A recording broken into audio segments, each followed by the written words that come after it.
چیزیں وہ ہیں کہ جن کا تذکرہ ایک لفظ سے کیا جاتا ہے، یہ چونکہ متعلق ہے اور عملی معاملہ ہے، آج کی حدیث کے حوالے سے بھی اس میں یہ چیز آ جائے گی۔ ان کو کہا جاتا ہے آکلٹ سائنسز۔ ایک سائنسز ہیں جو بالکل واضح ہیں، فزکس ہے، کیمسٹری ہے، جیولوجی ہے، فلاں ہے، فلاں ہے، بایولوجی ہے، یہ کھلم کھلا صاف حواس خمسہ کے ذریعے سے ان کا علم حاصل کیا گیا ہے۔ پھر یہ کہ انٹلیکٹ کے ذریعے سے، پاور آف ریزننگ کے ذریعے سے انفرنس ہوتا ہے، نتیجہ نکالا جاتا ہے، پھر ایکسپیریمنٹیشن کے ذریعے سے پھر اس کی ویریفیکیشن ہوتی ہے۔ یہ علم ہے، یہ سائنس ایک آکلٹ سائنس ہے، یہ ہاتھ کی پامسٹری ہے، آکلٹ سائنس شمار ہوتی ہے، یہ سائنس نہیں ہے۔ لیکن یہ کہ یہ ایک طرح سے انہیں کہہ دیا گیا کہ ہاں ان میں بھی کچھ ہے، کوئی حقیقت ہے۔ اسی طرح نجوم، ستارہ شناسی ہے، آپ پیدا کب ہوئے تھے، وہ جو ہے سائنس آف نمبر وغیرہ وغیرہ، ان سب کو ایک لفظ میں جمع کر لیجئے آکلٹ سائنسز۔ دوسری بات یہ جان لیجئے ان میں کچھ نہ کچھ حقیقت ہے، اس لیے کہ اس کائنات کی جو تخلیق ہے جو اللہ نے کی ہے، یہ چیزیں آپس میں بڑی مربوط ہیں۔ آخر کوئی وجہ ہے کہ میرے انگوٹھے کا نشان کچھ اور ہے، آپ کا کچھ اور ہے، تو ایک نہیں، اور پھر یہ وہ بدل بھی جاتے ہیں۔ کیریکٹر کی ٹرانسفارمیشن اگر ہوتی ہے ذرا تو یہ لکیریں بدلتی ہیں، تو یہ کوئی انڈیکس ہے۔ لیکن ان چیزوں کی طرف توجہ کرنے سے محمد الرسول اللہ صلی اللہ علیہ وسلم نے روک، میرے لیے اور آپ کے لیے عملی اعتبار سے حضور کا فرمان۔ اب دیکھیے، جیسے میں اب آخری مثال دے دوں، سحر حق ہے، جادو ہو سکتا ہے، جادو ہے، حقیقت ہے جادو، لیکن جادو کرنا جائز نہیں ہے۔ ایک چیز کا ہونا اور شے ہے، اس کا جائز ہونا اور شے ہے۔ شراب ہے، اس میں سرور ہے، اس میں کوئی تھوڑا سا نفع بھی ہے، قرآن مجید خود کہتا ہے کہ اس میں کوئی اسم کا پہلو بھی ہے، نفع کا پہلو بھی ہے۔ اسم ہوا اکبر من نفعہما، شراب اور جوئے کا جو گناہ کا پہلو ہے وہ زیادہ بڑا ہے نفع کے پہلو کی نسبت، لیکن حرام ہے، تو ہم تو اس حکم کو لیں گے کہ حرام ہے۔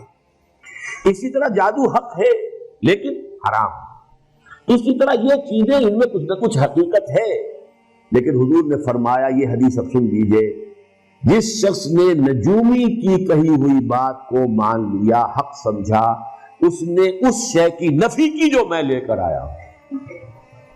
میں لے کر آیا ہوں قرآن، میں لے کر آیا ہوں ہدایت، میں لے کر آیا ہوں وہ احکام جو اللہ نے مجھے دیے ہیں تمہارے لیے، تم ان کے پیچھے ان کو اپنا امام بناؤ، انہی کو سمجھو، انہی کو دل میں جگہ دو، انہی کو دماغ میں بٹھاؤ، باقی یہ اشیاء جو ہے ان کی طرف توجہ نہ کرو۔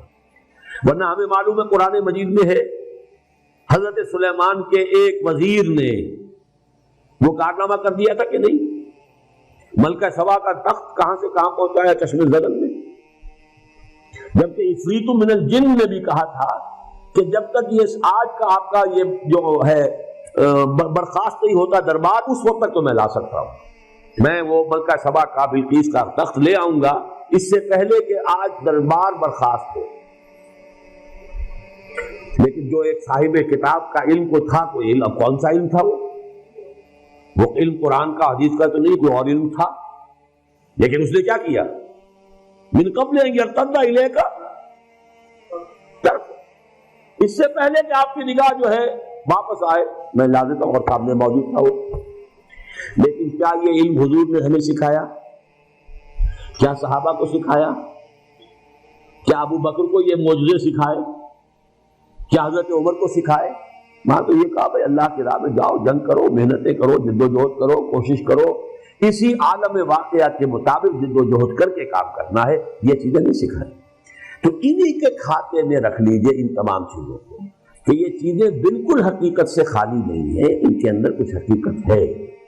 اور آج میں نے ابھی چونکہ اس موضوع پر ایک مذاکرہ حال ہی میں ہوا تھا گورنمنٹ کالج لاہور میں، اس میں ایک بہت بڑے جو ہمارے ہاں کے پامسٹ ہیں مسٹر ایم اے ملک، وہ بھی آئے ہوئے تھے، ان سے زندگی میں پہلی ملاقات وہاں ہوئی، اور اشفاق صاحب بھی تھے، اشفاق احمد تلقین شاہ صاحب، وہاں گفتگو ہوئی۔ تو میں نے کہا کہ آج کی دنیا میں تو یہ شے ہمیں اتنی معلوم ہے، جینز کے اندر سب کچھ لکھا ہوا ہے، تو اگر ہاتھ کے انگوٹھے میں لکھا ہوا تو کون سی بڑی بات ہے، یہ تو بہت بڑی شے ہے۔ ہر سیل کے اندر جو اس کے اندر جو نیوکلیس کے اندر جینز ہیں، اس میں ہر شے ہوتی ہے۔ آپ آپ کی پوری ہستی موجود، آپ کا پورا وجود موجود۔ تو بہت ہی چھوٹی سی شے میں ہے، یہ انگوٹھا ہو یا ہاتھ کا یہ پورا، وہ تو بہت کچھ ہو سکتا ہے، لیکن ہمیں محمد رسول اللہ نے ان چیزوں کی طرف ترغیب نہیں دلائی۔ ہمیں رکھا ہے کتاب اللہ پڑھو اور سمجھو، میری سنت پر عمل کرو، اور جو دنیا میں جو مادی وسائل و ذرائع ہیں ان کو تسخیر کرو، انہیں استعمال کرو، توکل اللہ پر رکھتے ہوئے بھرپور اعدوا لہم ما استطعتم۔ یہ نہیں کہ بیٹھ کر تم اپنی وہ تپسیائیں کر کے روحانی قوت اتنی تیار کر لو کہ بس ایک تھوک مارو اور پوری کا پورا لشکر کفار ختم ہو جائے۔ That was not the way of محمد صلی اللہ علیہ وسلم، ورنہ وہ پھونک مارنے کی طاقت سب سے بڑھ کر تو حضور میں ہونی چاہیے تھی، لیکن نہیں، آپ کے بھی دندان مبارک شہید ہوئے ہیں، آپ کے بھی انتہائی محبوب چچا، خالہ زاد بھائی چچا اور دودھ شریک بھائی اور ساتھ میں کھیلے ہوئے ہمجولی اسد اللہ و اسد رسول ہی وہ شہید ہوئے ہیں، اور ان کی لاش آپ کی نگاہوں کے سامنے آئی۔ تو ہمیں وہ راستہ اختیار کرنا ہے، ما انا علیہ و اصحابی۔ باقی ان چیزوں کے بارے میں نفی مطلق کرنے کی ہمیں کوئی ضرورت